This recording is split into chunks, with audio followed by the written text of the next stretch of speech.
Okay. దేవుని యొక్క మహా ఉచితమైన కృపను బట్టి మనలాగును ఈ సాయంకాల సమయంలో పెక్కువలు గ్రామంలో ఉన్నటువంటి వీరాజుపాటలో ఇలా మనం కూడుకోగట్టుకు దేవుడు కృప చూపించాడు. అందుని బట్టి మహాదేవునికి మన ప్రభువును రక్షకుడైన యేసుక్రీస్తు నామంలో కృతజ్ఞతాస్తులు సమర్పిస్తూ ఉన్నాను. ఏలనగా దేవుడు మనల్ని ప్రేమించి ఈ భూమి మీద మనల్ని నివసింపజేస్తూ ఉన్నాడు. అందుని బట్టి దేవునికి మనం సదా కృతజ్ఞతలు చెల్లింపబద్ధులమై ఉన్నాం.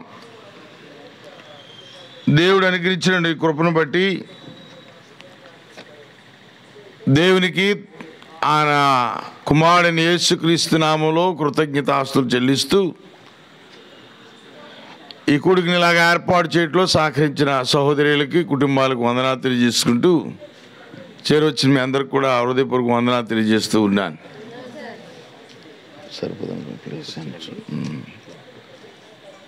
ఈ సమయంలో దేవుని యొక్క మహా ఉచితమైన కృపను బట్టి దేవుని యొక్క వాక్యాన్ని నేర్చుకోవడానికి దేవుడు మనకి ఇచ్చిన గొప్ప తరుణం. ఈ ప్రాంతంలో ఉన్నటువంటి అనేక మంది విశ్వాసులు దేవుని యందు విశ్వాసించిన వారు ఉన్నారు. సంతోషం. దేవుని యొక్క విశ్వాసం కలిగిన వారికి సైతము అంతు చిక్కని కొన్ని ప్రశ్నలు ఈ లోకంలో మనుషుల ద్వారా మన మీదకి విడుదల చేయబడుతున్నాయి, సంధించబడుతున్నాయి. ఆ ప్రశ్నలకు తగినటువంటి సమాధానం చెప్పగలిగిన వారంగా మనం ఉండవలసిన ఆవశ్యకత ఉంది. ఏమిటి ఆ ప్రశ్నలు అంటే, దేవుడు ఎవరు, దేవుడు ఎవరు అన్నటువంటి కోణంలోనే మరొక ప్రశ్న కూడా ఉద్భవిస్తుంది. నువ్వు నమ్ముతున్నా యేసుక్రీస్తు దేవుడా అని. ఈ మాటలు వింటున్న ప్రతి ఒక్కరు కూడా ఈ ప్రశ్న చాలా సులభమైంది కదా, ఇందులో విచిత్రం విడ్డూరం ఏముంది అని అనుకోవచ్చు. అయితే ఏదైనా నీవు నేను ఒక మాట అంటే సరిపోద్ది అని అనుకున్నట్లయితే దానికి ఏ ఆధారం అవసరం లేదు కదా. మనందరి దగ్గర ఆధార్ కార్డులు ఉన్నాయి. ఆధార్ కార్డులు ప్రభుత్వం వారు ఇచ్చారా, మనమే తయారు చేసుకున్నామా? అయితే ముఖం ఎవరిది? మన ముఖమే. కానీ మన ముఖాన్ని ఎవరు గుర్తించవలసిన అవసరం ఉంది? ఎవరు అధికారం కలిగిన వారు వారు గుర్తిస్తారు. ఎవరు గుర్తిస్తే అది అధికారపూర్వకం అవ్వదు. అలా చేస్తే దాన్ని నకిలీ అంటారు. అంటే ఎవరు నిర్ధారణ చేసి, ఎవరు అధికారం కలిగి ఉన్నవారు నిర్ధారణ చేసి ఈ వ్యక్తి ఈయన అని చెబుతారో ఆ నిర్ధారణ ద్వారా, ఆ అధికారిక ఆమోదం ద్వారా మాత్రమే అది రుజువుగా ఉపయోగపడుతుంది. లేదంటే దాన్ని నకిలీ అంటారు. అలాగే నీవు నేను నమ్మినంత మాత్రాన, నువ్వు నేను చెప్పినంత మాత్రాన దేవుడు దేవుడైపోతాడా, దేవుడు దేవుడు కాకుండా పోతాడా అని అంటే ఆ ప్రశ్న ఇప్పుడు అలాగే ఉంటుంది. ఆ ప్రశ్నకి సమాధానం మనకు కావాలనంటే దేవుడు అంటే పదం గురించి చెప్పబడుతున్న గ్రంథం మన దగ్గర ఉన్నప్పుడు ఆ గ్రంథాన్ని జాగ్రత్తగా మనం తెరిచి చూసినప్పుడు ఈ సత్యం మనకు బోధపడుతూ ఉంటుంది. యెషయా గ్రంథం 34వ అధ్యాయం 16వ వచనం కనుక మనం చూసినప్పుడు, యెహోవా గ్రంథమును పరిశీలించి చూసుకోండి, చదువుకోండి అనేటువంటి మాట అక్కడ కనబడుతుంది. చదువు లేఖన భాగాన్ని యెషయా గ్రంథము 34వ అధ్యాయము 16వ వచనాన్ని మనం చూద్దాం. అక్కడ ప్రవక్త యెషయా రాస్తున్న మాటలు మనం చూసినప్పుడు అక్కడ చెప్పబడుతున్న సంగతి ఏంటంటే, దేవుని గ్రంథాన్ని మనం జాగ్రత్తగా పరిశీలించి పరిశోధించి తెలుసుకోవాల్సిన అవసరం ఉన్నటువంటి సంగతిని తెలియజేస్తున్నాడు. ప్రియ సహోదరులారా, సోదరులారా, ఎందుకు ఈ మాటను మనలాగును ప్రస్తావిస్తున్నామనంటే, అక్కడ చెప్పబడుతున్నటువంటి ఆ మాటల యొక్క విశేషం ఏంటయ్యా అనంటే, దేవుని గ్రంథాన్ని కనుక మనం పరిశోధించి తెలుసుకున్నట్లయితే దేవుని గురించిన సంగతులు మనకు అర్థమవుతాయి. ఎప్పుడైతే దేవుని గురించిన సంగతులు మనకు అర్థమవుతాయో అవి మనం ఎదుటి వారికి చెప్పగలుగుతాం. ఎందుకనంటే లోకం జ్ఞానంతో నిండుకుంది. ఎలా పడితే అలాగ నువ్వు ప్రశ్నకి సమాధానం చెప్తావంటే కుదరదు. ఈ లోకంలో మనుషులకు తగినట్టుగా అర్థమయ్యేలా చెప్పకపోతే ఈ దేవుని గురించిన సత్యము ఒక మూఢ నమ్మకంగా, లేదా పరాయి మతంగా, అన్య మతంగా, మూర్ఖుల మతంగా పరిగణించబడుతూనే వారు తద్వారా సత్యానికి దూరం అయ్యి ఎప్పటికీ కూడా రక్షణ పొంది నిత్య జీవపు బాటలో ప్రవేశించలేరు. అనగా అంధకార సంబంధమైన అధికారులు ఉంటున్న వారందరికీ, ఈ యొక్క లోకపు చీకట్లో ఉన్న వారందరికీ విడుదల కలుగజేయాలంటే, వెలుగు ప్రకాశింపజేయాలంటే అది దేవుని వాక్యం ద్వారా సాధ్యమవుతుంది.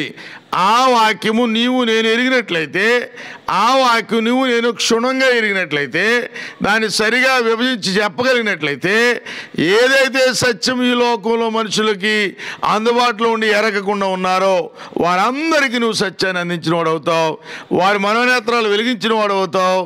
తెలియనటువంటి అజ్ఞానంలో ఉన్నవారికి, మిడిమిడి జ్ఞానంలో ఉన్నవారికి, తాత్కాలిక జ్ఞానంలో ఉన్నవారికి నువ్వెంతగానో దేవుని యొక్క సత్యాన్ని సంపూర్ణంగా తెలియజేసిన వాడు అవుతావు. అది ఎంత సంతోషం ఒకసారి ఆలోచించి. ఎందుకని అది ఎంత సంతోషం అని తెలియజేస్తానంటే, లోకంలో ఉన్నటువంటి సంగతులు బయలుపరచబడే వరకు కూడా, అనగా దేవుని యొక్క వాక్యం ఉన్నటువంటి విషయాలను కూడా బయలుపరచబడే వరకు కూడా దేవుని యొక్క సత్యం ఎవరికి కూడా సంపూర్ణంగా అర్థం కాలేదు. ఎప్పుడైతే దేవుని సత్యము సంపూర్ణంగా అర్థం కాలేదో అప్పుడు దేవుడిని అంగీకరించే విషయంలో వారు దూరం దూరం దూరం వెళ్ళిపోతారు. ఉదాహరణకి అపోస్తలుల కార్యం 17వ అధ్యాయం చూద్దాం. అపోస్తలుల కార్యం 17వ అధ్యాయంలో అపోస్తలుడైన పౌలు ఏథెన్స్ పట్టణంలో దేవునికి వాక్యాన్ని వివరిస్తున్నాడు. ఆయన సత్యాన్ని వారికి ప్రకటించాడు.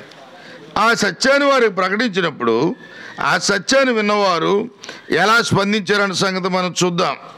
ఎలా స్పందించారు ఇక్కడ మనకు కనబడుతుంది. 17వ అధ్యాయము అపోస్తలుల కార్యములో మృతుల పునరుద్ధానం గురించి వారు విన్నప్పుడు 32వ వచనంలో కనబడుతుంది. కొందరు ఏం చేశారట? అపహాస్యము చేసిరి. మృత పునరుద్ధానం గురించి వారు విన్నప్పుడు కొందరు ఏం చేశారట? అపహాస్యము చేసిరి. మరి కొందరు దీని గురించి చెప్పినది ఇంకొకసారి విందుమని చెప్పిరి. అంటే కొంతమంది అపహాస్యం చేశారంట, కొంతమంది తర్వాత వింటామని చెప్పారంట.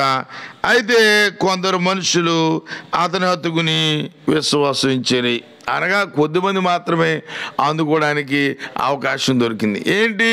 జ్ఞానం కలిగిన, పరిశుద్ధాత్మ కలిగిన అపోస్తలుడైన పౌలు గారు ఆ జ్ఞానాన్ని పిలవబడుతున్నా, లేదంటే తత్వజ్ఞానం నందు ఎంతో ప్రవీణ్యులను చెప్పుకున్నా వారి మధ్య నిలబడి మాట్లాడినప్పుడే వారు వదిలే బాబు తర్వాత చెప్పన్నారు. కొంతమంది ఏంటి చెప్తున్నాడని నవ్వారు, కొంతమంది మాత్రం విశ్వసించారు. అంటే ఎంతమంది ప్రభువుని ఎరగకుండా నష్టపోతున్నారో చూడండి. అయితే సంతోషం వీరికి వాక్యం ప్రకటించబడింది. అయితే ఈనాడు వాక్యం ప్రకటించబడకుండానే, సత్యం అందబడకుండానే చాలామంది దూరం అయిపోతున్నారు. ప్రభుని నమ్ముతున్నామని తెలుసు కూడా ప్రభుని గురించిన సంగతి పూర్తిగా ఎరగకుండా ఉన్నారు. ప్రభుని గురించి ఎరగకపోవడం ఏంటండి? ప్రభుని గురించి ఎరగకపోవడం అని అంటే, ఒక తల్లి అంటుంది, నాయనా నువ్వు రాజ్యంలో వచ్చినప్పుడే నా కుమారుని ఒకరిని కుడివైపున పెట్టు, ఒకరిని ఎడవైపున పెట్టానంటే, అమ్మా నీకేం అర్థం లేదు, నీకేం అర్థం లేదు. దేవుని వాక్యం అందల సత్యము నీకు అర్థం అవ్వలేదు, లేఖనాలు ఎలాగలేదు కనుక మీరు పొరపడుతున్నారు.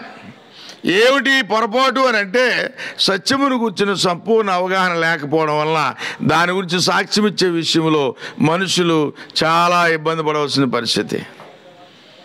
సరైనటువంటి అవగాహన లేకపోవడం వల్ల ఎవరు అటువంటి సంగతి వివరించి చెప్పలేని స్థితి. అందరూ ఒకటే, అంతా ఒకటే అనేటువంటి ధోరణిలో ఈ రోజుల్లో చాలామంది అయిపోతున్నారు. ఒకవేళ అలా అయినట్లయితే కనుక మరి రేపొద్దున లోకం వేసే ప్రశ్నలకి నీ దగ్గర సమాధానం ఉంటుందా? అలా అడగవలసిన పరిస్థితి ఉందా అంటే ఉంది. ఎలా ఉందనంటే, ఆదియందు దేవుడు అన్న మాట మనం చూస్తాం. ఆదియందు దేవుడు అన్నప్పుడు దేవుడు ఉన్నాడనే మన సంగతి మనకు కనబడుతుంది. ఈ దేవుడు ఉన్నాడనే సంగతి మనం చూస్తుండగానే యోహాను సువార్త 1వ అధ్యాయం మనం చూసినప్పుడు ఆదియందు వాక్యం ఉండని అక్కడ కనబడుతుంది. అక్కడితో ఇబ్బంది ఏమీ లేదు. కానీ ఆ వాక్యము శరీరధారిగా మన మధ్య నివసించడం లేదా జీవించడం మాట కనబడుతుంటే అక్కడ మనకి కొంచెం ప్రశ్న తలెత్తుతుంది. ఏంటి దేవుడు అంటున్నాడు, మరొక దేవుడు అంటున్నాడు, ఆదియందు దేవుడు ఉన్నాడు అంటున్నాడు, మరేమో ఆదియందు ఉన్న దేవుడేమో శరీరధారిగా వచ్చాడు అంటున్నాడు. ఎవరైనా ఆయన దేవుని కుమారుడు నువ్వు నమ్మ కనుక విశ్వాసించ కనుక చెప్తావు. కానీ లోకానికి అర్థం కానిటువంటి ప్రశ్న ఇది ఎప్పటికీ ప్రశ్నగానే మిగిలిపోతుంది. ఎలాగా అని అంటే, ఈయన దేవుడైతే మానవ స్వరూపి ఎలా కాగలిగాడు? ఈయన దేవుడైతే మానవ స్వరూపి ఎలా కాగలిగాడు? మానవ స్వరూపి అయిన వాడు మానవ స్వరూపే కదా, దేవుడు ఎలా కాగలిగాడు? అయితే ఈయన దేవుడైన మానవుడా, మానవుడైన దేవుడా? ఈయన దేవుడైన మానవుడా, మానవుడైన దేవుడా అనే సంగతి మనకు తెలియాలంటే గ్రంథం చూస్తేనే కదా అర్థం అవుద్ది.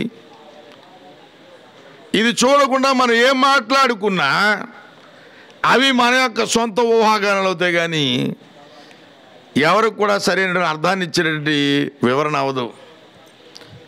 విషయాన్ని స్పష్టంగా మనం తెలుసుకోవడానికి ప్రయత్నం చేద్దాం. ప్రపంచం అంతట్లోనూ లేదా ఈ విశ్వం అంతట్లోనూ 3 రకాల పదార్థాలు లేదా 3 రకాల జీవాలు ఉన్నాయి.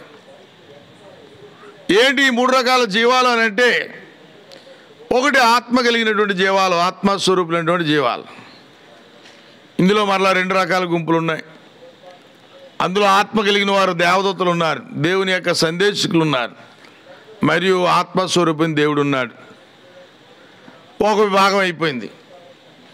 రెండవ విభాగం మనం చూసినప్పుడు ఆత్మ శరీరం కలిగిన జీవాలు. ఆత్మ శరీరం కలిగిన జీవాలు ఎవరైనా అంటే మానవుడు, మట్టిలోని తీయబడిన శరీరం, దేవుని వద్ద అనుగ్రహించబడిన ఆత్మ. మరొక జీవాలు ఉన్నాయి, అవేంటంటే ఆత్మ లేని జీవాలు. ఈ 3 రకాల తరగతులు కాక వేరే తరగతి జీవులు ఈ భూమి మీద లేదా ఈ విశ్వంలో లేరు. అప్పుడప్పుడు మనుషులు అంటూ ఉంటారు, ఏమని అంటూ ఉంటారంటే, మాకు గ్రహాంతర వాసులు కనబడ్డారు, గ్రహాంతర వాసులు కనబడ్డారండి. దానికి దేవుని వాక్యం ఎట్టి పరిస్థితుల్లో అంగీకరించదు.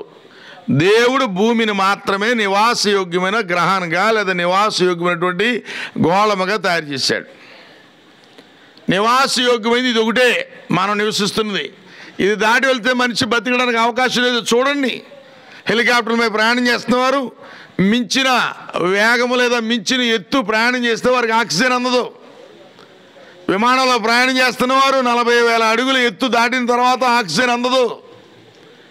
విమానంలో బయటకు వచ్చిన వారి సంగతి చూడండి, వారు దూకినప్పుడు ఎలాంటి మాస్కులు వేసుకుంటారు, ఎలాంటి గాలిని. ఇదేంటండి, కొన్ని 100 అడుగులు పైకి వెళ్ళేసరికి మనిషి బతకడానికి అవకాశం లేనప్పుడు మన గ్రహాంతర వాసులు ఎక్కడి నుంచి వచ్చారండి? ఇవన్నీ కూడా భ్రమ, మిథ్య, మనుషుల కల్పన. అయితే దేవుడి దగ్గరికి వచ్చేసరికి, దేవుడు సృష్టించిన సృష్టి దగ్గరికి వచ్చేసరికి ఇలాంటి మిథ్య, మనుషుల కల్పనలు అవసరం లేనటువంటి సంగతి గ్రంథమే తెలియజేస్తుంది. దేవుడు ఆత్మస్వరూపని దేవుడే చెప్తున్నాడు ఆయన లేఖనం ద్వారా. దేవుని యొక్క స్వభావ లక్షణాలు మనకు కనబడుతున్నాయి, ఆయన ఎవరో మనకు అర్థం అవడానికి గాను. సో ఈరోజు ప్రత్యేకంగా నేను ఏం మాట్లాడాలని తలుస్తున్నానంటే, దేవుడు అని పిలవడుతున్న వ్యక్తి లేదా ఒక ఆయన లేదా ఎవరైనా దానికి సంబంధించిన వాడు అయి ఉండాలి. మరి గత నెలలో మనం చూసినప్పుడు రోమీలకు రాసిన పత్రికలో ఉండి కొన్ని సంగతులు మనం చూసాం. రోమీలు రాసిన పత్రిక 1వ అధ్యాయంలో దేవుడని పిలవబడేటువంటి వ్యక్తి లేదా దేవుడని పిలవబడే వారు ఎవరైనప్పటికీ కూడా వారు ఏమీ ఉండవలసిన వారు లేదా ఏమై ఉండవలసిన వారు అనే సంగతి ఇక్కడ చెప్తున్నాడు. 19వ వచనంలో దేవుడు అది వారికి విశదపరిచెను అని అంటూ, దేవుని గూర్చి తెలియ శక్యమైనదేదో అనగా, దేవుడు అనగా ఎవరో, ఎవరు మాత్రమే దేవుడు కాగలరో, ఎవరు మాత్రమే దేవుడై ఉన్నారో అన్న సంగతి దేవుడే తెలియపరిచాడు. మరలా చెప్తున్నాను, జాగ్రత్త వినాలి ఈ మాటలు. దేవుని గురించి తెలియశక్యమైనదేదో అనగా, ఎవరు దేవుడుగా పిలువబడుతున్నారో, ఎవరు దేవుడై ఉన్నారో, ఎవరు మాత్రమే దేవుడై ఉండకూడదురో, ఉండగలిగిన వారుగా ఉన్నారో వారు గురించి దేవుడు అనే వారు మనకు తెలియజేస్తున్నాడు. అదే మాట్లాడుతున్నాడు. దేవుని గురించి తెలియశక్యమైనదేదో అది వారి మధ్య విశదమైనది. దేవుడే వారికి దానిని ఏం చేశారట? విశదపరిచెను. అనగా దేవుడు తన గురించి రహస్యంగా ఉంచలేదు. దేవుడని పిలవడుతున్నది ఎవరికి పడితే వాళ్ళకి ఆపాదించే అవకాశం ఉంది కనుక దేవుడు ముందుగానే దేవుడు అనగా ఎవరు అనేటువంటి సంగతి తెలియపరిచాడు, ప్రత్యక్షపరిచాడు. ఎందుకంటే చూడండి, దేవుడు అనే పదం అందరికీ వాడతాం కదా మనం. కొన్నిసార్లు డాక్టర్ని ఏమంటాం మనం? దేవుడు లాంటివాడు అంటాం. మాస్టర్ని ఎవరు అంటాం? గురు బ్రహ్మ, గురు విష్ణు అంటాం కదా. గురు సాక్షాత్ పరబ్రహ్మ అంటాం. ఏది అది మాట వరుసగా మీకు తెలుసు, నాకు తెలుసు. ఎందుకని? ఒక మనిషి దేవుడైతే మన మనిషి చచ్చిపోతున్నాడు. దేవుడు అన్నవాడు చచ్చిపోతే మరి అతను మనుషుడికైనా గొప్పవాడు ఎలాగవుతాడు? నీతో సమానమైన వాడు నీకైనా గొప్పవాడు ఎలాగవుతాడు? నా మాట అర్థమవుతుంది మీ ఎవరికైనా? మనతో సమానమైన వాడు మనతో గొప్పవాడు కాగలడా? కోటీశ్వరుడు అవుతాడు. కోటీశ్వరుడు ఎంతవరకు కోటీశ్వరుడు? చచ్చిపోయిన తర్వాత అతన్ని శవం అంటారు. చచ్చిపోయాక కట్టిక పేదోడిని కూడా ఏమంటారు? శవం అంటారు. ఇద్దరు కూడా ఎక్కడికి వెళ్తారు? మట్టిలోకే వెళతారు కదా. ఎవరు గొప్ప కాదు. ఒకవేళ ఈ లోకంలో దేవుడిని పిలవడుతున్నవాడు కూడా అలాగే చనిపోతున్నట్లయితే దేవుడిని పదానికి అర్థమే లేదు. కానీ భూలోకంలో ఉన్నవారికి అది అర్థం అవట్లేదు. ఈ దేవుడు అన్నవాడిని మనిషిలో చూస్తున్నారు, దేవుడు అన్నవాడిని విగ్రహంలో చూస్తున్నారు. అది దేవుడని చెప్పడమే కాదు, ప్రకటిస్తున్నారు, బోధిస్తున్నారు, హడావిడి చేస్తున్నారు. వేల కోట్ల రూపాయలు ఖర్చు పెట్టు భక్తి అనేటువంటి పేరుతో బ్రతికేస్తున్నారు. దేవుడు అలాంటి అవకాశం లేదు. ఏం చెప్పాడు చూడండి. దేవుడు అది వారికి విశుద్ధపరచను. అందులో ఏం విశుద్ధపరచడంటే మొట్టమొదటిగా ఆయన అదృశ్యుడు.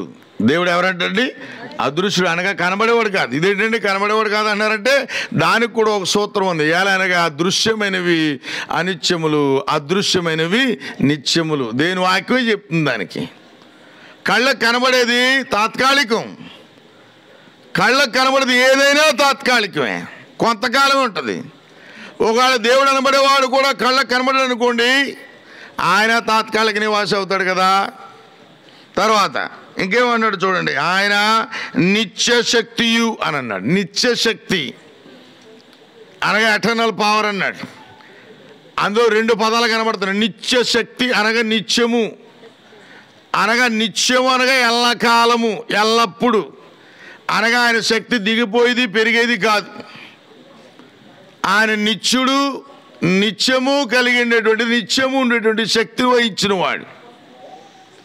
దేవుడు అనగా అదృశ్యుడు, దేవుడు అనగా నిత్యుడు, నిత్య శక్తి కలిగిన వాడు. తర్వాత దేవత్వమును అన్నాడు. అనగా ఇందాక 3 రకాల వ్యక్తుల గురించి చెప్పాను నేను, లేదు 3 రకాల జీవుల గురించి చెప్పాను. ఒక జీవి ఎవరండి? జంతువులు. ఆ జంతువులకి ఏమి లేదు, రక్తం మాంసం ఉంటుంది కానీ అందులో ఏమి ఉండదండి. ఎవరైనా చెప్పగలరా? ఆత్మ లేదు. ఆ తర్వాత రక్తము మాంసం కలిగి ఆత్మ కలిగిన వాడు ఉన్నారు. వాళ్ళు ఎవరో మనుష్యులు. అలా కాకుండా రక్తం మాంసం లేకుండా కేవలం ఆత్మలు ఉంటారు. వారెవరో దేవదూతలు అనగా దేవుని సేవకులు మరియు దైవ స్వరూపులు అనేటువంటి దేవతలు ఉన్నటువంటి తండ్రి, కుమార్, పరిశుద్ధ అనగా మనకు బయలుపరచబడినటువంటి దేవుని ఆత్మ కలిగిన వారు. ఈ 3 రకాల జీవులే. ఇందులో దృశ్యమైన ఏవి? ఈ లోకంలో పక్షులు, పశువులు, జంతువులు, చేపలు ఇవన్నీ కళ్ళకు కనబడతాయి కనుక ఈ తాత్కాలికం చచ్చిపోతాయి.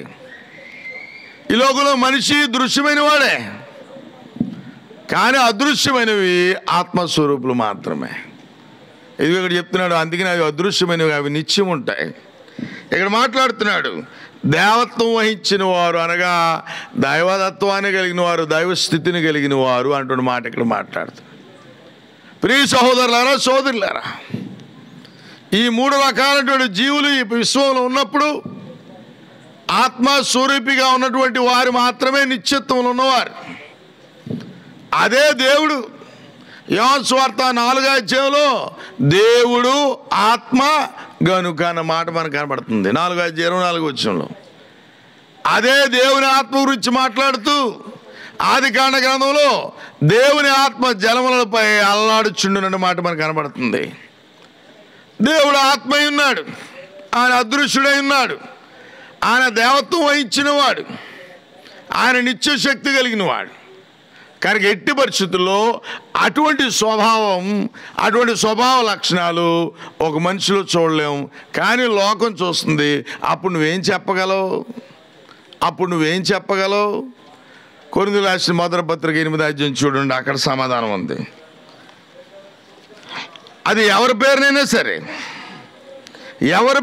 సరే, దేవుడు కాక దేవుడి స్థానంలో ఎవరినైనా సరే, ఏ పేరుతో అయినా సరే దైవ సమానంగా చూస్తుంటే దేవుని వాక్యం దానికి అంగీకరించదు. ఎందుకు చెప్తున్నాడు ఇక్కడ 8వ అధ్యాయంలో? ఇగో ఇక్కడ విగ్రహం విషయం మాట్లాడుతూ విగ్రహము వట్టిది అని చెప్తున్నాడు 4వ వచనంలో. విగ్రహము వట్టిదనియు ఒక్కడే దేవుడు తప్ప వేరొక దేవుడు లేడనియు ఎరుగుదుము. కొరింథీయులకు రాసిన మొదటి పత్రిక 8వ అధ్యాయము 4-5 వచనాలు చెప్తున్నాయి. 8వ అధ్యాయం 4-5 వచనాలు. ఇందులో 5వ వచనం అన్నారు, అయితే దేవతలు అనబడిన వారును, ఎవరంట? ప్రభువులు అనబడిన వారును అనేకులు ఉన్నారు. అనబడిన వారు ఏమండి? అనబడిన వారే. ఎమ్మెల్యేగా అనబడిన వారు అంటారు కదా. ఎమ్మెల్యే గారు ఎంతకాలం ఉంటాడండి?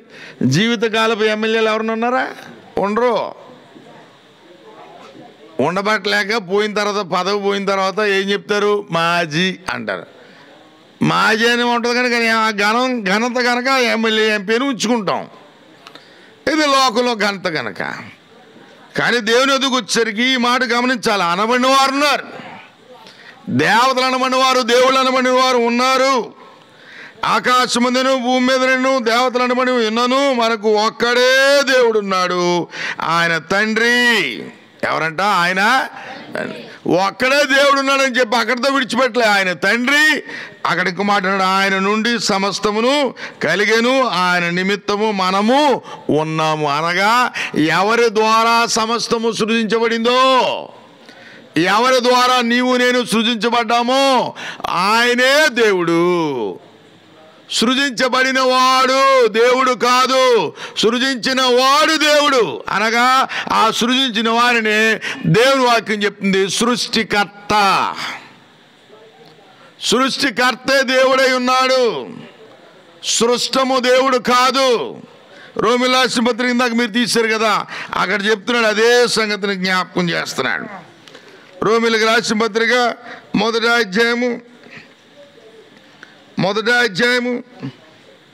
25వ వచనం, అట్టివారు దేవుని సత్యమును ఏం చేస్తున్నారట?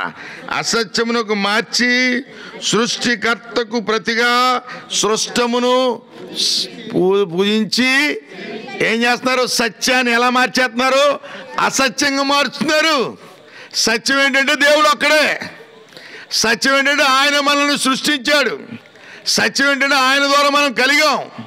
కానీ అసత్యం ఏంటంటే విగ్రహాలు. అసత్యం ఏంటంటే మనుషులు దేవుడిగా కొలబడ్డం. దానికి లోకం అంగీకరిస్తుంది, లోకం ఇష్టపడుతుంది, లోకం పెద్ద చేస్తుంది, గొప్ప చేస్తుంది, ప్రోత్సహిస్తుంది, ప్రోద్బలిస్తుంది, బలవంతపడుతుంది, భయపడుతుంది. కానీ వారు చేస్తున్న ప్రయత్నంలో ఒకటి దేవుని సత్యాన్ని అసత్యానికి మార్చి సృష్టికర్తకు బదులుగా సృష్టాన్ని పూజించి సేవిస్తారు. వారి పక్షముగా దేవుని కోపము రగులుతుంది. చూడండి రోమీయులకు రాసిన పత్రికలోనే 1వ అధ్యాయం 18వ వచనం అంటున్నాడు, దుర్నీతి చేత ఏంటంట? సత్యమును ఏం చేస్తున్నారు? సత్యము దేవుడు ఉన్నాడని, ఆ దేవుడు నిత్యుడని, ఆయన అదృశ్యుడని, దేవత్వం వహించిన వాడని సత్యం చెబుతుంటే, ఆయన సృష్టికర్త, సమస్తం ఆయన ద్వారా సృజించబడింది, ఆయన లేకుండా ఏమీ లేదని దేవుని వాక్యము సత్యం ప్రకటిస్తుంటే, ఆ సత్యమును అడ్డగించి మనుషులు దుర్నీతి చేత మనుషులందరినీ కూడా సృష్టికర్తకు బదులుగా సృష్టాన్ని పూజించడానికి ప్రేరేపిస్తున్నారే, వాళ్ళు ఎవరైనా వారి మీద దేవుని కోపం రగులుతుందని చెప్తున్నాడు. గమనించండి, దుర్నీతి చేత సత్యమును అడ్డగించే మనుషుల యొక్క సమస్త భక్తిహీనత మీదను దుర్నీతి మీదను దేవుని కోపము పరలోకము నుండి ఏమవుతుందంట? బయలుపడి. జాగ్రత్త, దేవుడు దాన్ని సహించేవాడు కాదు. ఆయన స్థానంలో మరొకరికి లేదు. అది విగ్రహానికైనా మనిషికైనా అవి విగ్రహములు ఒట్టివి, దాన్ని చేసేవారు కూడా అట్టివారే. అందులో జీవం ఉందని చెప్పడానికి అవకాశం లేదు. అయితే ప్రశ్న, ఒక దేవుడు ఆత్మస్వరూపి అయినప్పుడు, ఆయన నిత్యుడైనప్పుడు, ఆయన దేవత్వం వహించిన వాడైనప్పుడు, ఆయన ఆత్మస్వరూపి అయినప్పుడు, మరి యేసుక్రీస్తు మనిషి కదా, మానవ స్వరూపి కదా. మానవ స్వరూపి అయిన వాడు దేవుడు కాడు అన్న సంగతి ఇప్పుడే కదా మాట్లాడుకున్నాం. సృష్టించబడినది సృష్టము అని చూసాం కదా. మరి సృష్టము అయినటువంటి మట్టిలో నుండి తీయబడిన మనిషి స్వరూపము కలిగిన ఈ యేసు ఎలాగూ దేవుడు కాగలడు? అలా అడిగితే మీ దగ్గర సమాధానం ఉందా? ఏమో నాకు తెలియదు అంటారా? ఏమో మా పాస్టర్ గారిని అడిగి చెప్తానంటారా? మీరు ఆలోచన చేయండి. దేవుడైన వాడు ఈయన సంగతి చూసాం. 3 రకాల జీవులను చూస్తున్నాం ప్రపంచంలో లేదా ఈ విశ్వంలో.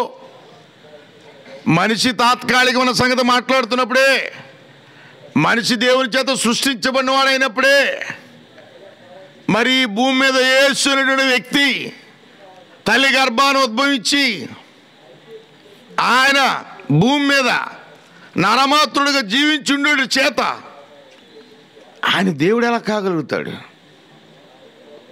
ఎవరు మాత్రము దేవుడు కాగలడంటే ఎవరు అదృశ్యుడో, ఎవరు మాత్రము దేవుడు కలగాలంటే ఎవరు నిత్యుడో, ఎవరు మాత్రము దేవుడు కావాలంటే ఎవరు నిత్యశక్తి అయి ఉన్నారో, ఎవరు మాత్రము దేవుడు కాగలంటే ఎవరు దేవత్వం వహించినవాడో, ఎవరు మాత్రము దేవుడు కాగలంటే ఎవరు సృష్టికర్త అయి ఉన్నారన్నామే.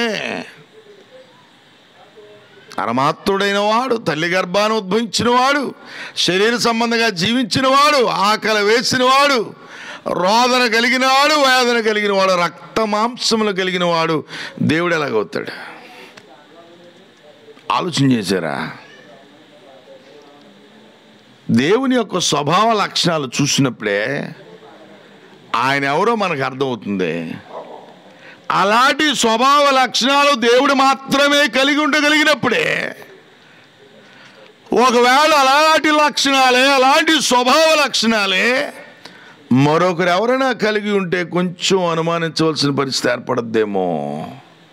మరలా చెప్తున్నాను, జాగ్రత్తగా నేను చెప్పాలనుకున్న పాయింట్, దేవుడు అని అన్నప్పుడే ఆయన ఆత్మస్వరూపి అయినప్పుడు, మనుషుడు ఎప్పటికీ దేవుడు కాలేడు అన్నప్పుడు, మరి ఎలాంటి పరిస్థితుల్లో ఒక వ్యక్తి దేవుడు కాగలుగుతాడు అన్నటువంటి ప్రశ్న మనం ఉన్నప్పుడు, ఎందుకంటే యేసును దేవుడని దేవుని కుమారుడని మనం నమ్ముతున్నాం కదా, ఏ విషయాల మీద ఏ ప్రమాణం బట్టి ఆయన దేవుడు కాగలుగుతున్నాడు అన్నటువంటి ప్రశ్న మనలో ఉన్నప్పుడు, ఆ ప్రశ్నకు తగిన సమాధానం మనం చూస్తుండగా, ఇదిగో దేవుడిని పిలువబడుతున్న వాని యొక్క స్వభావ లక్షణాలు ఒకవేళ నరరూపుకున్న వాని యొక్క స్వభావ లక్షణాలతో ఏమైనా సరిపోల్చబడితే ఈయన దేవుడిని చెప్పడానికైనా అవకాశం ఉందా?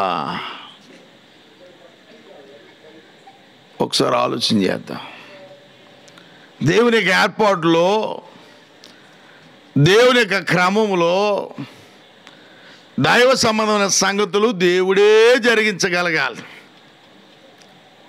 దేవుడే జరిగించగలగాలి అన్నటువంటి మాట మనం అర్థం చేసుకోవడానికి ఒక ఉదాహరణ చూపిస్తా. మత్తయి రాసిన సువార్త చూద్దాం అందరం కూడా. మత్తయి రాసిన సువార్త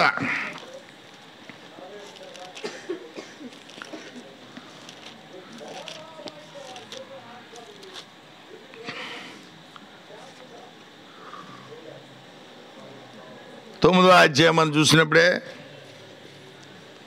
మత్తయి రాసిన సువార్త 9వ అధ్యాయం మనం చూసినప్పుడే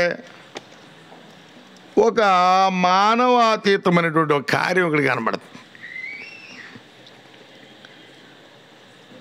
ఓ పక్షవాయువు కలిగిన వాడు మంచం పట్టిన ఒకరిని ప్రభు దగ్గర తీసుకొచ్చారు స్వస్థపరచమని. 9వ అధ్యాయం 2వ వచనంలో, కుమారుడా ధైర్యముగా ఉండుము, నీ పాపములు క్షమింపబడి ఉన్నవని పక్షవాయువు గలవానితో చెప్పెను. యేసుప్రభు వారు అప్పటికి స్వస్థపరిచేటువంటి గొప్ప కార్యములు జరిగిస్తూ దేవుని నామాన్ని మహింపరుస్తున్నారు. ప్రభువారు ఆ కార్యము జరిగిస్తున్న క్రమములోనే ఒక పక్షవాయువు గలవాడు ఆయన వద్దకు తీసుకురాబడితే, అక్కడ ఆయన పక్షవాయువు గలవాన్ని స్వస్థపరిచేటువంటి క్రమంలో కుమారుడా ధైర్యముగా ఉండన్నాడు అని ప్రభువారు అంటున్నారు. నీ పాపములు క్షమించబడి ఉన్నవి అని అంటున్నాడు. ఏమన్నారండి? అందరూ చెప్దాం. సోదరులు చెప్పట్లేదు. ఏం చెప్పారండి? నీ పాపములు క్షమించబడి ఉన్నవి అని అనగానే వెంటనే అక్కడ వారు ఎలా స్పందించారో చూడండి. 3వ వచనం. ఇదిగో శాస్త్రుల్లో కొందరు ఇతడు ఏం చేస్తాడట, దేవదూషణ అనగా దేవుని అధికారాన్ని ధిక్కరిస్తున్నాడు. దేవుని కంటే తాను గొప్పవాడిగా ప్రదర్శించుకున్నాడు. ఎవరతను? ఒక మానవుడు.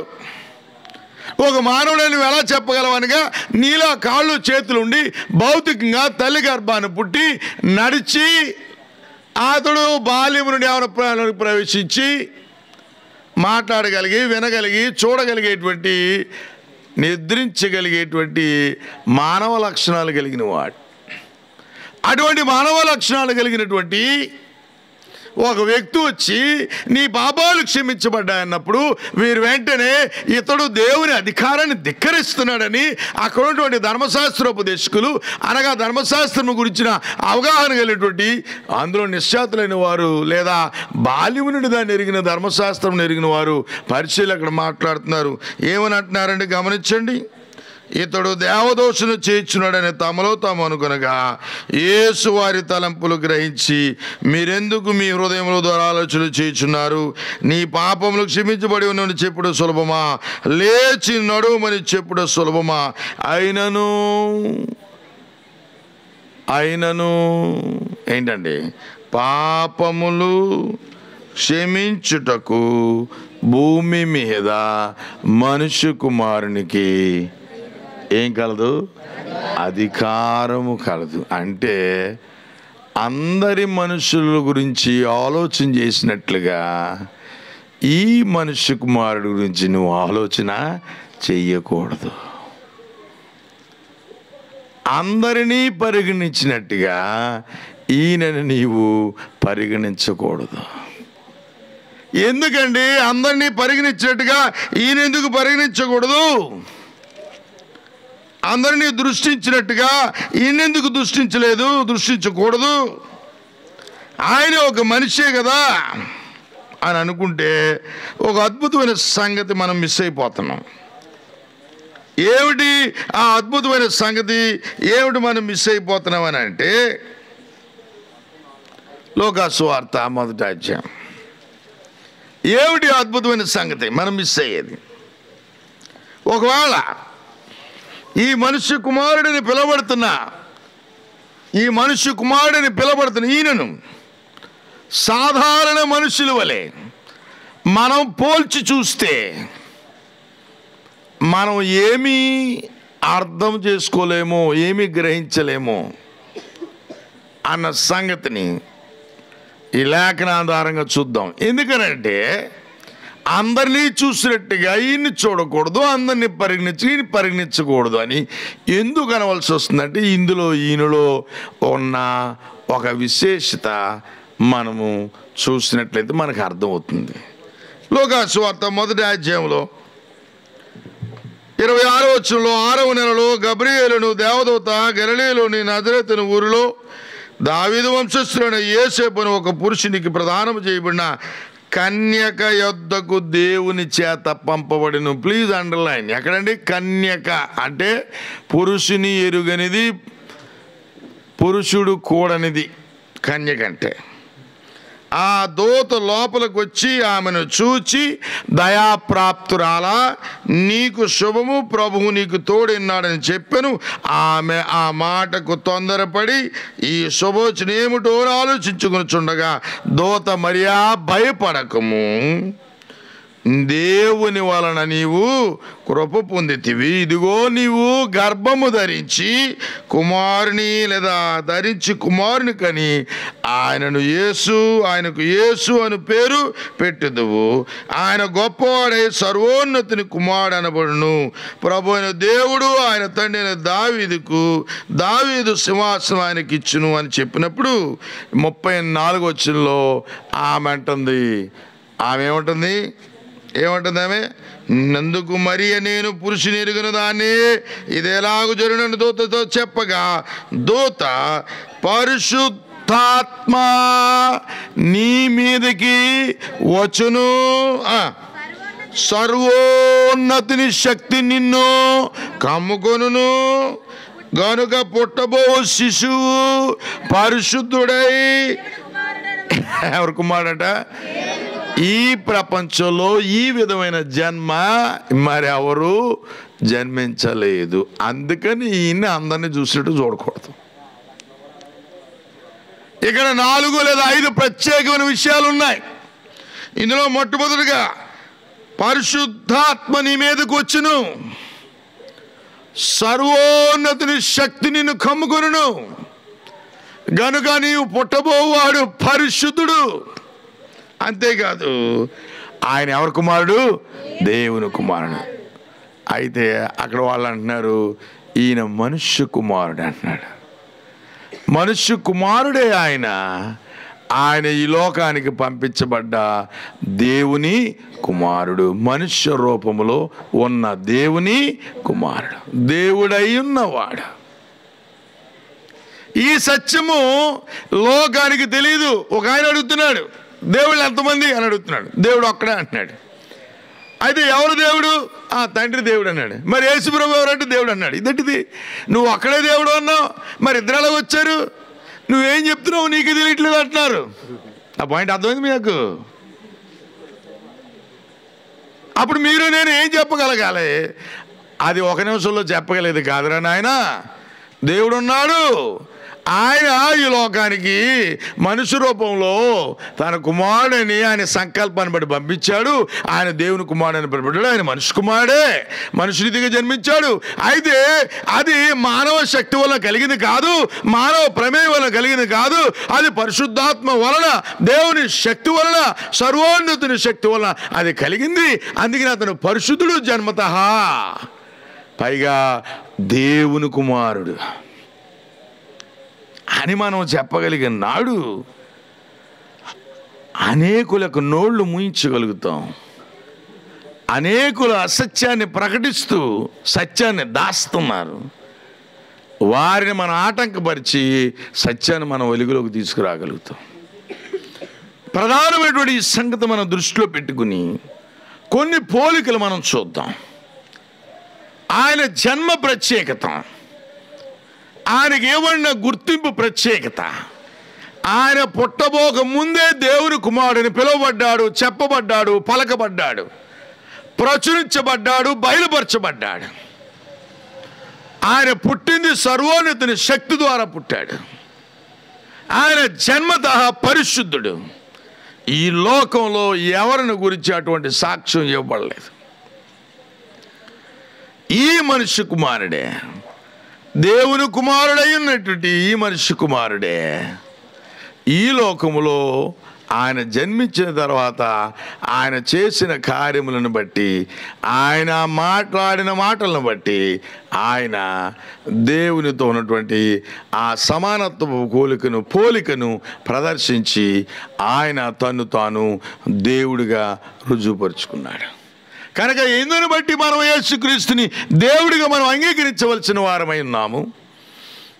ఆయన దేవుని కుమారుని పిలువబట్టి మాత్రమే కాక దేవుడై ఉన్న వారి యొక్క స్వభావాన్ని బట్టి, ఆ స్వభావ లక్షణాలను బట్టి ఆయన ఏమి చేయగలిగి ఉన్నాడో, ఏమి చేసి ఉన్నాడో, ఏమి చేస్తూ ఉన్నాడో, ఇదిగో దేవుని కుమారుడిని పిలువబడుతున్న ఈయన, పరిశుద్ధాత్మ శక్తి వల్ల జన్మించిన ఈయన, పరిశుద్ధుడిగా జన్మించిన ఈయన, సర్వోన్నతుని కుమారుడిని పిలువబడుతున్న ఈయన, ఇదే విధమైన స్వభావ లక్షణాలు తను కనపరచడం ద్వారా దేవుని కుమారత్ను లేదా దేవుడు అనేటువంటి సమానత్వాన్ని తాను ప్రదర్శించుకున్నాడు. దానిని బట్టే మనము ఆయన దేవుని కుమారుడిని అంగీకరించవలసిన వారం అన్నాం. చాలా వచనాలు ఉన్నాయి. అయితే మనకున్న సమయాన్ని బట్టి త్వరగా మనం వెళ్ళినట్లయితే మొట్టమొదటిగా ఆయన ఆత్మస్వరూపి. ఇందాక మనం చూసాం. ఒక మాటలోనే జ్ఞాపకం చేస్తుంది, వచ్చిన అవసరం లేదు, సులువుగానే మీకు చెప్పేస్తాను. దేవుడు ఆత్మ అన్న సంగతి మనం చూసాం కదా యోహాను సువార్త 4వ అధ్యాయంలో. మరి యేసుక్రీస్తు ప్రభువారు ఏ స్థితిలో ఉన్నాడు అని అంటే యోహాను సువార్త 1వ అధ్యాయం 1వ వచనంలో ఏముందండి? ఆదియందు వాక్యం ఉండెను, వాక్యము దేవుని యొద్ద ఉండెను, ఆ వాక్యము దేవుడెండెను, వాక్యము దేవుని యొద్ద ఉండెను. ఆ వాక్యం ఎలా వచ్చింది? శరీరధారిగా కృపా సత్య సంపూర్ణుడిగా మన మధ్య, శరీరధారిగా మన మధ్య నివసించాడు. కానీ ఆత్మస్వరూపుగా ఎక్కడున్నాడు ఆయన? దేవుడి దగ్గర ఉన్నాడు. అనగా తండ్రి దగ్గర ఉన్నాడు, దేవుడై ఉన్నాడు. నా మాట అర్థమైంది అనుకుంటున్నాను. కనుక మొట్టమొదటిగా ఆయన పరిశుద్ధుడైన దేవుడు, ఈయన ఆత్మస్వరూపమైనటువంటి సంగతి మనం చూస్తున్నాం. ఆ తర్వాత ఆయన శక్తిని మనం చూద్దాం. ఆది యందు దేవుడు భూమి ఆకాశములను సృజించెను. ఆ మహత్తు గల శక్తి ఆది నుండి సృష్టించబడిన వస్తువులు చూస్తే మనకి బోధపడుతుందంట. ఆకాశములు దేవుని మహిమను వివరించినవి, అంతరిక్షం ఆయన చేతి పనిని ప్రచురపరుచున్నది. ఎందుకంటే ఇవి చేసిన వాడు మా నిర్మాణకుడిని దేవుడు అటువంటి సంగతి తెలియజేస్తున్నప్పుడే ఆ దేవుడిని పిలబడుతున్న వారిలో యేసుక్రీస్తు ప్రభు కూడా ఉన్నాడా అంటే, కొలసలకు రాసిన పత్రిక చూడండి. కొలసలకు రాసిన పత్రిక మొదటి అధ్యాయంలో ఉన్నటువంటి అద్భుతమైనటువంటి విషయమే మనకి ఆయన దేవుడై ఉన్నాడన్నటువంటి సంగతి తెలియజేస్తూనే ఈ సృష్టిని గుర్చిన విషయంలో ఆయన పాత్రను తెలియజేస్తూ ఉన్నాడు. మొదటి అధ్యాయం 15వ వచనంలో ఆయన అదృశ్య దేవుని స్వరూపి అయి. ఎవరి గురించి మాట్లాడుతున్నాడు ఇక్కడ? యేసుక్రీస్తు ప్రభు గురించి మాట్లాడుతున్నాడు. ఆయన మనల్ని అంధకార సంబంధం అధికారం నుండి ఆశ్చర్యకరమైన రాజ్యంలోనికి, తన రాజ్యంలోనికి అని చెప్తున్న సందర్భంలో అక్కడ అన్నాడు కదా, ఏమంటాడంటే ఆయన అదృశ్య దేవుని స్వరూపి. అంతేకాదు ఆ సర్వ సృష్టికి ఆది సంభూతుడై ఉన్నాడు. ఎలాగా ఆది సంభూతుడై ఉన్నాడు? ఏలైనగా ఆకాశమందున్నవి, భూమి అందున్నవి, దృశ్యమైనవి కానీ అదృశ్యమైనవి కానీ, అవి సింహాసనములైనను, ప్రభుత్వములైనను, ప్రధానులైనను, అధికారములైనను, సర్వమును ఏంటంట? మాట చెప్పాలి గట్టిగా, ఏంటంట? సర్వమును ఆయన యందు సృజింపబడిను, సర్వమును ఆయన ద్వారాను ఆయనను బట్టి కలిగెను. సర్వశక్తిమంతుడైన దేవుడు సృష్టికర్తగా కనబడుతున్నప్పుడే, ఆదియందు భూమి ఆకాశములను దేవుడు సృజించినని చెప్తున్నప్పుడే, ఆ దేవుని ద్వారా సమస్తము కలిగిన మాట మనం చూస్తున్నప్పుడే, ఇదిగో దేవుని కుమారుడిని పిలవడుతున్న మనుష్య కుమారుడు ఉన్నాడే, ఈ దేవుని కుమారుని పిలవడుతున్న ఈ మనుష్య కుమారుని గురించి చెప్పబడుతున్న సాక్ష్యం పౌలు గారు పరిశుద్ధాత్మ శక్తి వల్ల చెప్తున్నాడు. ఆయన అదృశ్య దేవుని స్వరూపి అయి సర్వ సృష్టికి ఆది సంభూతుడై ఉన్నాడు. సమస్తమును ఆయన మూలముగాను ఆయన ద్వారాను కలిగను. యోహాను గారు చెప్తున్నాడు, కలిగి ఉన్నదేది ఆయన లేకుండా కలగలేదు. దేవుడు దేవుని కుమారుడు, దేవుడు ఆత్మస్వరూపి అయినలాగిన ఆయన కుమారుడైనటువంటి యేసు కూడా ఆత్మస్వరూపిగా కనబడుతున్నాడు. దేవుడు సృష్టికర్త అయినలాగున, సర్వశక్తిమంతుడై ఉన్నలాగున ఆయన కుమారుడు కూడా సృష్టికర్తగా మరియు సర్వశక్తిమంతుడుగా మనకు కనబడుతూనే ఉన్నాడు. అలాగనే దేవుని యొక్క స్వభావ లక్షణాలు చూస్తే ఆయన సర్వాంతర్యామి, ఆయన సర్వజ్ఞుడు. ఏమిటండి? ఆయన సర్వాంతర్యామి, సర్వజ్ఞుడు. ఆయన ఆత్మస్వరూపం చూసాం ఒకటి, ఆయన సర్వ సృష్టికర్త లేదా సర్వశక్తిమంతుడు అనే సంగతి మనం చూస్తున్నాం. మూడోదిగా మనం చూస్తే ఆయన సర్వాంతర్యామి, సర్వజ్ఞుడు అనగా ప్రతి చోట ఆయన ఉన్నాడు. ఆయన లేని చోటు లేదు, ఆయన ఎరుగని విషయం లేదు. రోమీయులు రాసిన పత్రికలో పౌలు గారు మాట్లాడుతున్నాడు. ఈ మాట చూస్తే మనకి చాలా సంగతులు బోధపడతాయి ఆ మాటలోనే. ప్రకటన రోమీయులు రాసిన పత్రిక 11వ అధ్యాయం మనం చూసినప్పుడే అపోస్తలుడైన పౌలు మాట్లాడుతున్నాడు. ఆయన అంటున్నాడు కదా, పౌలు గారు 33వ వచనంలో, దేవుని బుద్ధి జ్ఞానముల బాహుళ్యము ఎంతో గంభీరము, ఆయన తీర్పులు శోధింపనెంతో అవశ్యములు, అశక్యములు, ఆయన మార్గములెంతో అగమ్యములు, ప్రభు మనస్సు ఎరిగిన వాడెవడు, ఆయనకు ఆలోచన చెప్పిన వాడెవడు అన్నటువంటి మాట ఇక్కడ చెప్తున్నాడు. ఇక్కడ జాగ్రత్త మనం గమనించినప్పుడు ఆయన బుద్ధి జ్ఞాన బాహుళ్యము ఎంతో గంభీరం అన్నాడు. ఎంత గంభీరమైనది అంటే 139వ కీర్తనలో ఈ కీర్తనగాడు చెప్తున్న మాటలు మనం గమనిద్దాం.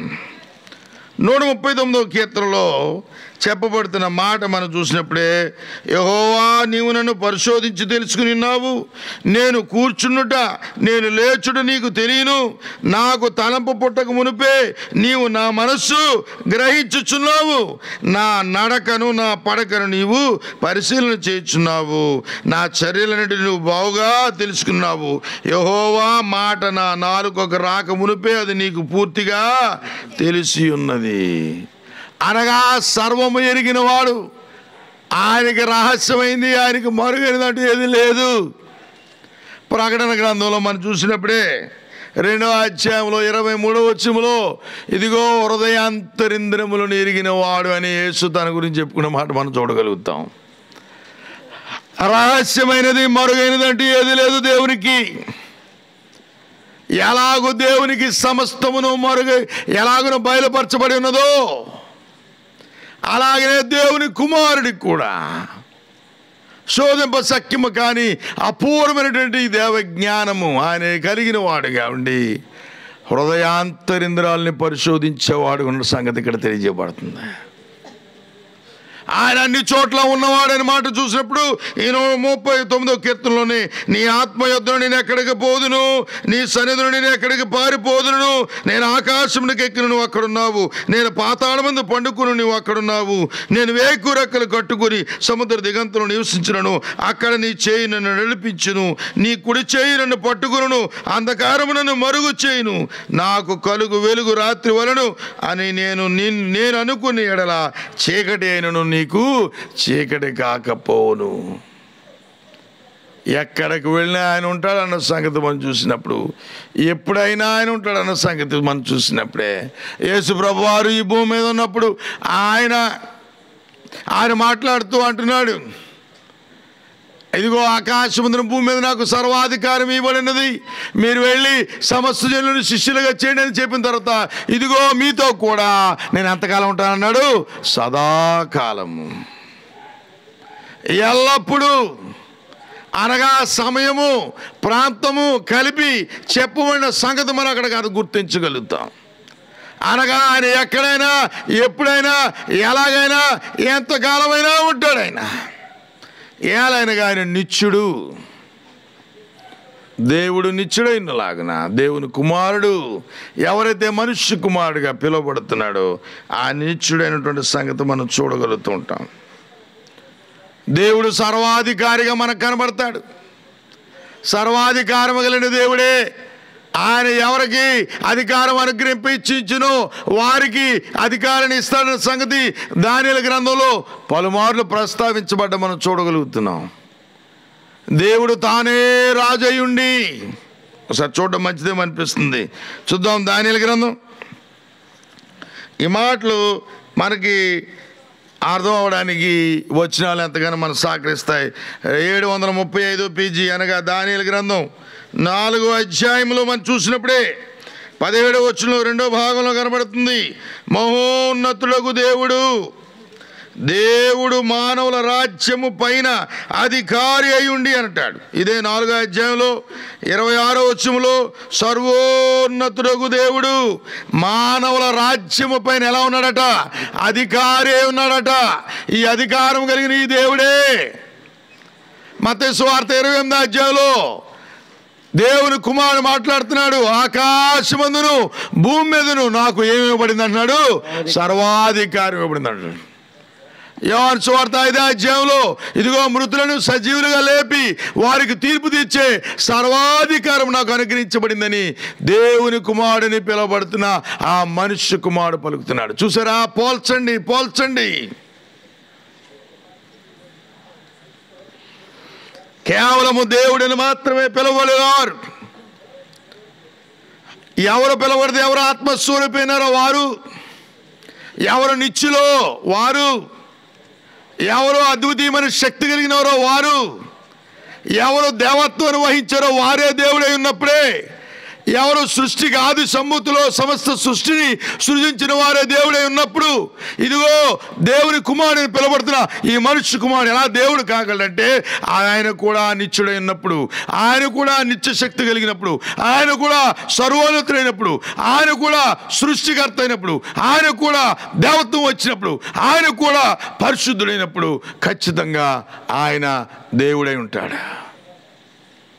అందుకని మత్తయి సువార్త 9వ అధ్యాయం మనం చూసాం.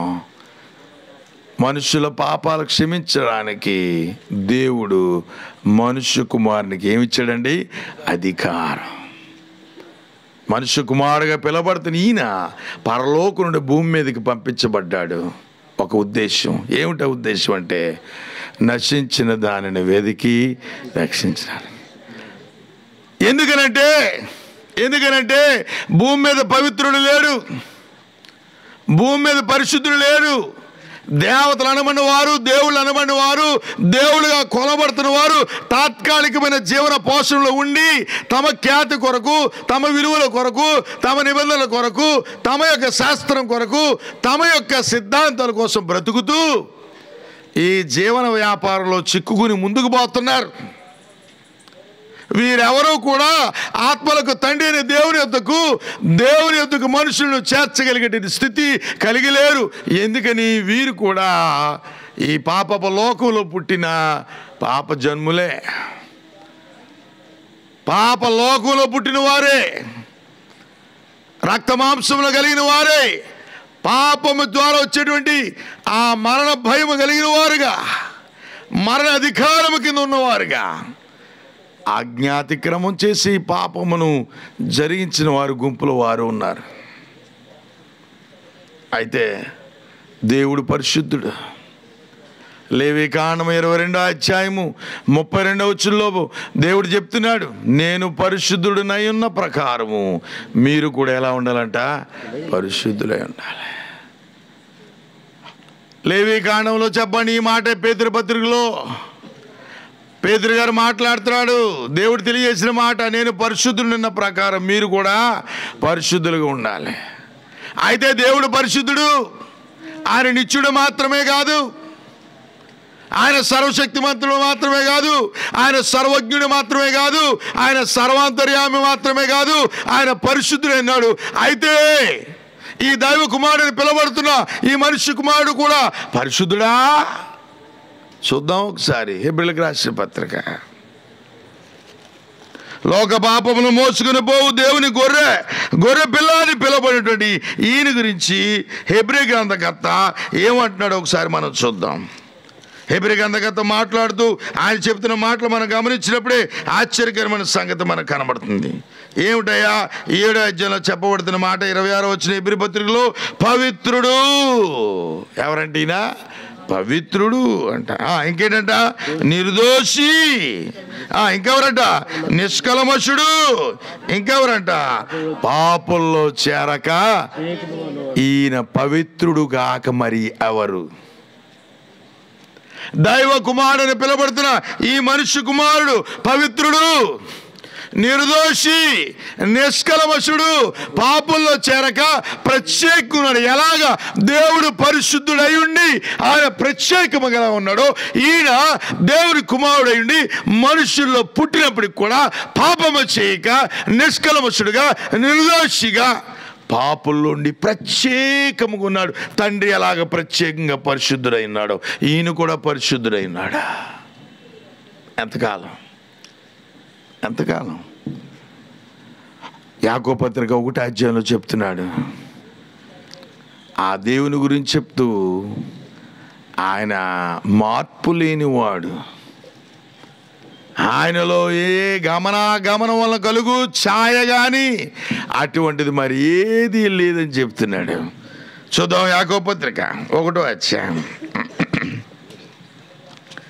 యాకోబు పత్రిక 1వ అధ్యాయం మనం చూసినప్పుడే ఇక అన్నాడు 17వ వచనంలో, నా ప్రియ సహోదరులారా మోసపోకుడి, శ్రేష్టమైన ప్రతి ఈవియు సంపూర్ణమైన ప్రతి వరమును జ్యోతి పరసంబంధమైనదే జ్యోతిర్మయుడకు తండ్రి ఎదురు నుండి వచ్చును.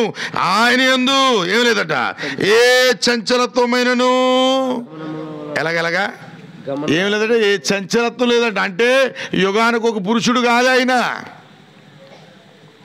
కాలానుగుణంగా రూపాలు మార్చుకునే వ్యక్తి కాదు ఆయన. యుగానికి ఒక పురుషుడు అంటున్నారు ఇప్పుడు మన లోకంలో. అప్పుడు ఆ రూపం, ఇప్పుడు ఈ రూపం, అప్పుడు ఆ రూపం, అప్పుడు ఎప్పుడు అలా రూపాలు మార్చుకుంటూ ఉంటాడట. ఇదేంటండి? గమనం అనగలిగే ఏ ఛాయ కూడా ఆయనలో లేదు, చంచలత్వం లేదు. దేవుని యొక్క ఉన్నతమైన స్థితి అయినప్పుడు మరి యేసు ప్రభు గురించి ఏం చెప్పబడుతుందో చూద్దాం.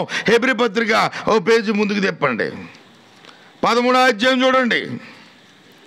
హెబ్రీ పత్రిక 13వ అధ్యాయము 8వ వచనంలో యేసు క్రీస్తు నిన్న నేడు ఒక్కటే రీతిగా ఉన్నాడు. అవును, యుగయుగములకు ఎలా ఉంటాడట? ఒక్కటే రీతిగా ఉంటాడు. చంచలత్వమైనను గమనం కలుగు ఏ ఛాయ కూడా ఇల్లు లేదు. లోకం దానికి అంగీకరిస్తుంది. అప్పుడు ఆ అవతారం అండి, ఇప్పుడు ఈ అవతారం అండి, రేపు ఇంకో అవతారం అని. అలాగని యేసుప్రభు కూడా ఒక అవతారం అంటారు.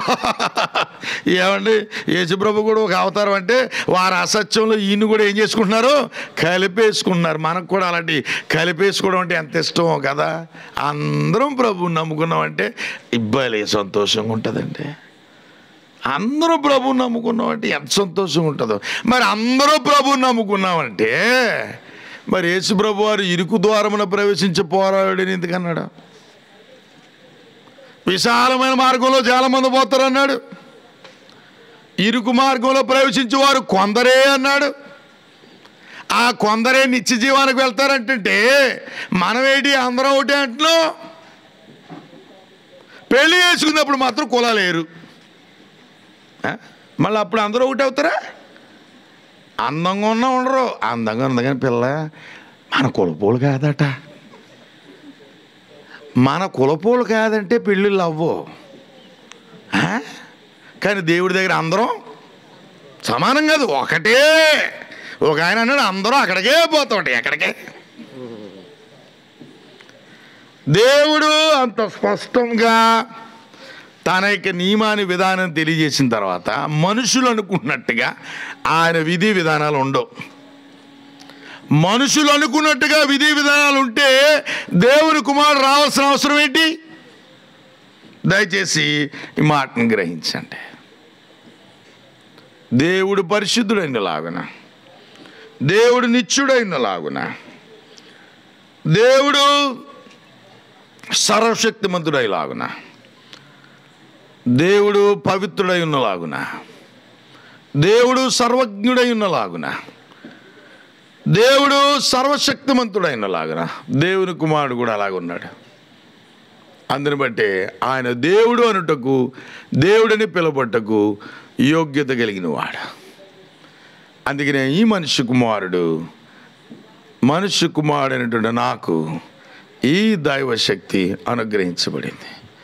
మనుష్య కుమారుడైన నాకు దేవుని కుమారుడిగా సర్వశక్తి అనుగ్రహించబడింది. కనుక యేసుక్రీస్తు దేవుడు, ఆయన దేవుని కుమారుడు. ఆయన ఎందుకు మనిషిగా పుట్టవలసి వచ్చిందో కారణం చెప్పి నేను ముగిస్తాను. హెబ్రీయులకు రాసిన పత్రిక 2వ అధ్యాయం 14వ వచనం. కాబట్టి ఆ పిల్లలు రక్త మాంసములు గలవారైనందున. ఎవరండి రక్త మాంసాలు కలిగిన వారు? ఏ పిల్లలు? ఎవరి పిల్లలు? కుక్క పిల్ల, మేక పిల్ల, గేదె పిల్ల, పంది పిల్ల.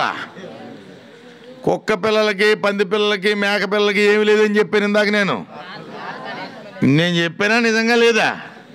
కావాలతో చూడండి. అప్పుడప్పుడు కొంతమంది ఏమన్నా నమ్ముతూ ఉంటారంటే మనిషి చచ్చిపోయాక ఇంకో పందిలోనూ కుక్కలను పుడతారంట. అయ్యగారండి ఊరు ఏ పందిని వచ్చి హే ఆమె ఎవరు అమ్మమ్మ అందా అని అడుగుతారు. ఏ పందిని వచ్చి మమ్మీ మమ్మీ అందా అంటే మాత్రం లోపల రానిస్తారా? బహుశా తెల్లగా ఉంటే లోపల రానిస్తారు. మనకు అదో జబ్బు ఉంది, రంగులు బట్టి మారిపోతూ ఉంటాం. కానీ అదే పంది లోపల కొంచెం దించింది అనుకోండి, వెనక నుంచి లోపల ఉంచుతారా? మంచి స్వీట్గా ఉంటుంది స్మెల్ కదా. అప్పుడు పంది అంటారు. ఒకసారి మీరు ఆలోచన చేయండి. దేవుని వాక్యం చెప్తుంది ఇక్కడ రా పిల్లలు అనగా ఆత్మలు కలిగిన రక్తమాంసములు కలిగిన వారు. ఎవరినైతే తన స్వరూపు ముందు తన పోలిక చొప్పున చేసుకున్నాడో దేవుడు, ఆ పిల్లలు రక్తమాంసములు గలవారని చెప్తున్నాడు ఇక్కడ. ఆ ప్రకారమే మరణము యొక్క బలము గలవారిని, అనగా అపవాదిని, మరణము యొక్క అపవాదిని మరణము ద్వారా ఏం చేయాలట? నశింపజేయుటకును, జీవితకాలమంతయు మరణ భయం చేత దాస్యమునకు లోబడిన వారిని విడిపించుటకును ఆయన రక్తమాంసములో పాలివాడు కావాల్సి వచ్చింది. అంటే మన కోసం ఆయన వచ్చాడు. దైవ కుమారుడైన వాడు, ఆయన దైవ కుమారుడు గారుగా దేవుడైన వాడు మనుష్య రూపుగా ఎందుకు వచ్చాడంటే రక్తమాంసం కలిగిన మనకు విడుదల కలిగజేయడానికి ఈ లోకానికి వచ్చి పాపము లేని నిష్కలంకమైన నిర్దోషమైన జీవితాన్ని జీవించి పాపంలో చుచేతమైన మరణాన్ని మన కొరకు అనుభవించి మనందరి అనగా కోటాను కోట్ల ప్రజల యొక్క భయంకరమైన మరణమును నరక అనుభవమును ఆయన మోసి మనకు విడుదలిచ్చాడు. ఆయన యేసుక్రీస్తు దేవుని కుమారుడు. ఆయన ప్రకటిస్తున్నాం. ఆయన ప్రకటిస్తున్నాం అంటే ఆయన సంఘాన్ని ప్రకటిస్తున్నాం. ఎందుకంటే ఆయన రక్తం ఇచ్చి కొన్న ఆయన సంఘం అది. ఎందరైతే దేవుని యొక్క వాక్యం ఉంటున్నారో మీ ఆలోచనలతో ఉండిపోకండి. యెహోవా గ్రంథమును పరిశోధించి తెలుసుకోండి. ఆయన ఎవరో అర్థమైంది కదా. ఆయనే సంఘాన్ని కొన్నాడు, ఆయనే రక్తాన్ని కార్చని చెప్తున్నాం కదా. నమ్మండి, విశ్వసించండి, ప్రభు యొక్క సంఘంలో చేరండి. దేవుడి వాక్యం చేత మనందరం బలపరచును గాక. అందరికీ హృదయపూర్వకమైన వందనాలు. ఇంతవరకు దేవుని యొక్క వర్తమానాన్ని